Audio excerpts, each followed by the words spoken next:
আচ্ছা, আজকে আমরা পড়ব ত্রিভুজ ও চতুর্ভুজের পরিসীমা ও ক্ষেত্রফল। ত্রিভুজের আমরা জানি যে ত্রিভুজের তিনটে শীর্ষবিন্দু থাকে, তিনটে বাহু থাকে। এখানে এবিসি একটা ত্রিভুজ নেওয়া হয়েছে, যার শীর্ষবিন্দু হচ্ছে এ কমা বি কমা সি, আর তিনটে বাহু হচ্ছে এ বি বিসি এবং সিএ।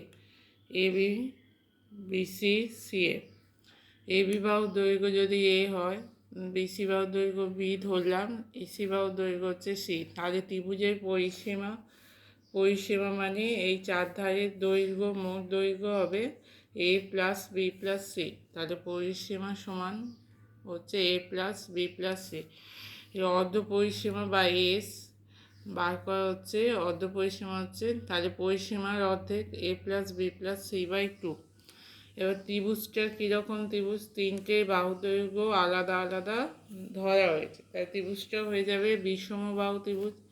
তাই বিষমবাহু ত্রিভুজের ক্ষেত্রফল কী হবে, √(s into S minus A S minus B into S minus C. আচ্ছা, এখানে তিনটে বাহু আলাদা হলে আমরা এই ফর্মুলা ব্যবহার করি।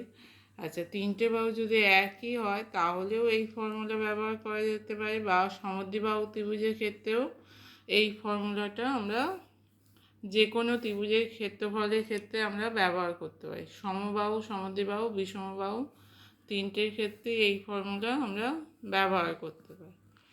আচ্ছা, এরপর আসছে সমকোণী ত্রিভুজের ক্ষেত্রফল। যদি ত্রিভুজটা সমকোণী হয়, একটা কোণ যদি সমকোণ হয়, সেক্ষেত্রে ক্ষেত্রফল হবে হাফ ইন্টু ভূমি ইন্টু উচ্চতা। ভূমিটা হচ্ছে এই তলার বাহুটা হচ্ছে ভূমি, তাহলে হাফ ইন্টু এখানে পি কিউ আর, ত্রিভুজের ক্ষেত্রে ভূমি হচ্ছে কিউ আর, উচ্চতা হচ্ছে পি কিউ। সমকোণী ত্রিভুজের ক্ষেত্রফলের ফর্মুলা হচ্ছে হাফ ইন্টু ভূমি ইন্টু উচ্চতা। ভূমি হচ্ছে এইটা, উচ্চতা হচ্ছে পি কিউ। এবার সমবাহু ত্রিভুজ, আমরা সমবাহু ত্রিভুজে কি জানি যে তিনটে বাহুর দৈর্ঘ্য সমান। তাহলে এখানে এ বি সি তিনটি একই দৈর্ঘ্যের হবে, তাই তিনটে বাহু দৈর্ঘ্যের জায়গায় আমি একটা এ ধরলাম।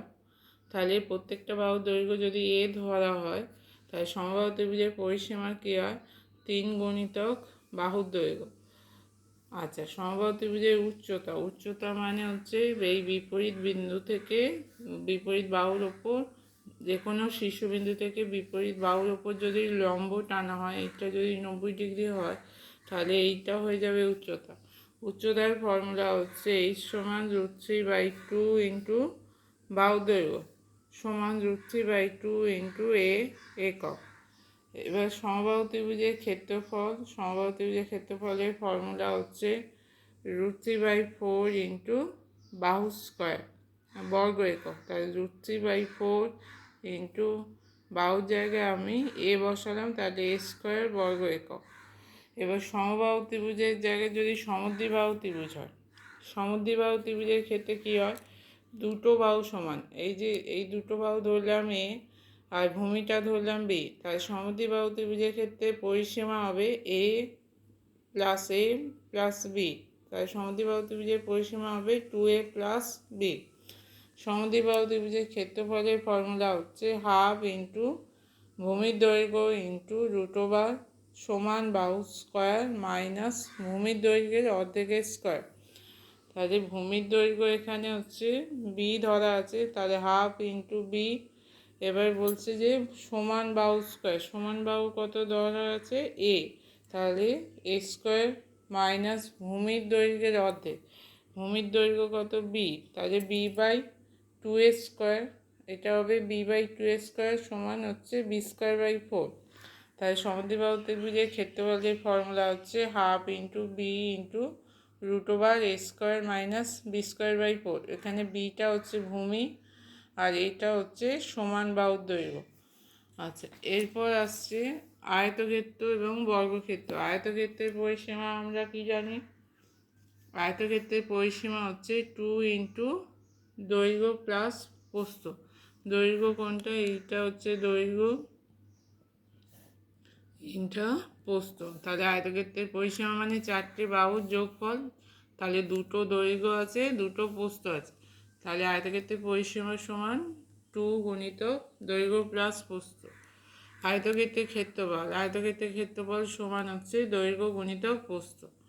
এবার বর্গক্ষেত্রের একটা বাহুর দৈর্ঘ্য যদি এ হয়, বর্গক্ষেত্রে কী হয়, 4টে বাহুর দৈর্ঘ্য সমান।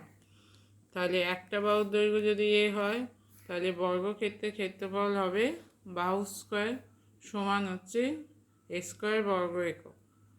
এই হচ্ছে ফর্মুলা। ত্রিভুজ আর চতুর্ভুজের পরিসীমার ক্ষেত্রফলের এই কটা ফর্মুলা আগে মুখস্থ করতে হবে।